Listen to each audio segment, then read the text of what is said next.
আছো সবাই? ইউটিউবে তোমাদের সবাইকে স্বাগত। বন্ধুরা, আজকে আমি একটা মিনি গাপ্পি ফিশ পন্ড বানাবো। তো এটা আমি কোনো অ্যাকোয়ারিয়ামের ট্যাঙ্কে বানাবো না, এটা আমার একটা ছোটো গামলা আছে, সেটার মধ্যেই বানাবো। তো ফ্রেন্ডস, আমার মাছগুলোকে দেখতে পাচ্ছেন, এগুলোই আমার গাপ্পি ফিশ। ফ্রেন্ডস, আমি এই টাবটাতেই এই পন্ডটা বানাবো। তো আপনারা নেক্সট প্রসেস আপনারা দেখতে পাবেন কত সুন্দরভাবে আমি পন্ডটা বানাই। খুব সুন্দর হবে ভিডিওটা, আপনারা দেখতে থাকুন। আর আমি এর সঙ্গে কি কি ব্যবহার করব, মানে কি কি আরও জিনিস আমি ইউজ করব, সেটা আপনাদের সঙ্গে আমি শেয়ার করছি। তো ফ্রেন্ডস, এই দেখুন বালতিতে আপনারা দেখতে পাচ্ছেন কিনা জানি না, উপরের শ্যাডোটা পড়ছে, উপরের এটা দেখা যাচ্ছে। এখানে কিছু ডিপটুট আছে আর একটা স্টোন আছে। স্টোনটা আপনারা দান আপনাদের তুলে দেখাই। এই যে স্টোন আছে, এইগুলোই আমি ইউজ করব আপাতত। আর এই যে দান, এই যে স্টোন আর কিছু ডিপটুট আছে, এই যে যেগুলো আমি গাপ্পি ফিশ পন্ডে ইউজ করব আমি। এই যে ডিপটুটটা, এটা আমার সব থেকে পুরনো ডিপটুট। এটা কিনেছিলাম আমি 120 টাকা বা এরম কিছু দিয়ে। এটা গালিব ট্রিক থেকে কিনেছিলাম, পেট মার্কেট থেকে। আমি আগে বলেছিলাম না, আমার যে প্ল্যান্টেড অ্যাকোয়ারিয়ামটা ছিল, সেই প্ল্যান্টেড অ্যাকোয়ারিয়ামের জন্য আমি এটাকে ইউজ করেছিলাম।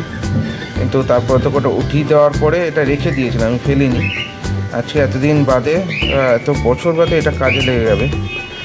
আর তার সঙ্গে আরও কিছু, এগুলো হ্যান্ডমেড তৈরি করেছিলাম অনেক দিন আগেকার, পুরনো। তো এটা আমি অনেক দিন ধরে ইউজ হয়নি বলে আমি এগুলোকে গরম জলে, এটা গরম জল ছিল, গরম জলে আমি রেখে দিয়েছিলাম। ঠিক আছে, থাক এখন এখানে, তারপরে যখন লাগবে আমি একটা করে নিয়ে নেব। আর তার সঙ্গে একটু অ্যাকোয়াটিক ফার্নিচার গাছ লাগবে, যেগুলো জলে বাড়বে। সেইগুলোর জন্য ফ্রেন্ডস আমি ওইখান থেকে কালেক্ট করব।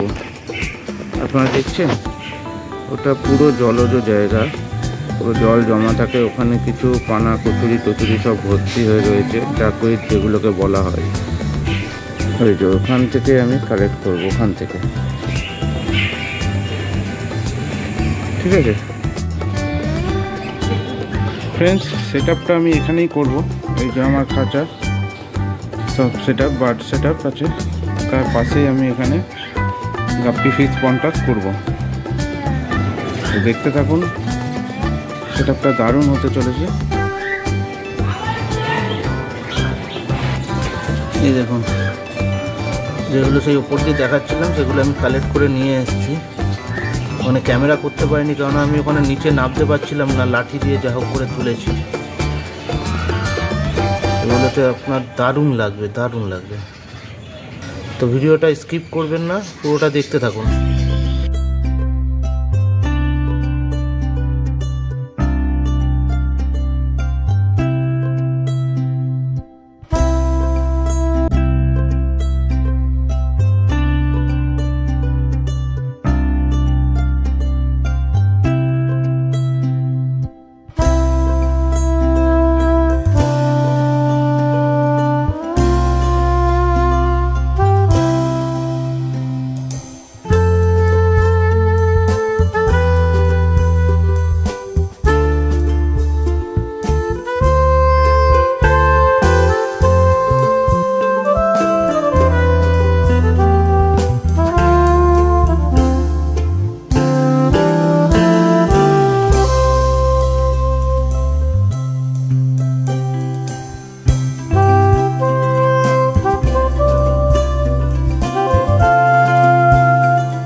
ফ্রেন্ড, এটাই হলো আমার মিনি গাপ্পি ফিশ পন্ড। ঠিক আছে, আপনাদের কেমন লাগলো অবশ্যই আপনারা জানাবেন। যদি ভিডিওটা ভালো লাগে অবশ্যই একটা লাইক করবেন, শেয়ার করবেন ভিডিওটাকে, আর সাবস্ক্রাইব করে দেবেন। আর পাশে থাকা বেল আইকনটা অবশ্যই প্রেস করে দেবেন, যাতে নতুন কোনো ভিডিও দিলে আপনাদের মোবাইলে আপনারা সঙ্গে সঙ্গে নোটিফিকেশান হিসেবে সেটা পেয়ে যান। তো আশা করছি ভিডিওটা ভালো লেগেছে।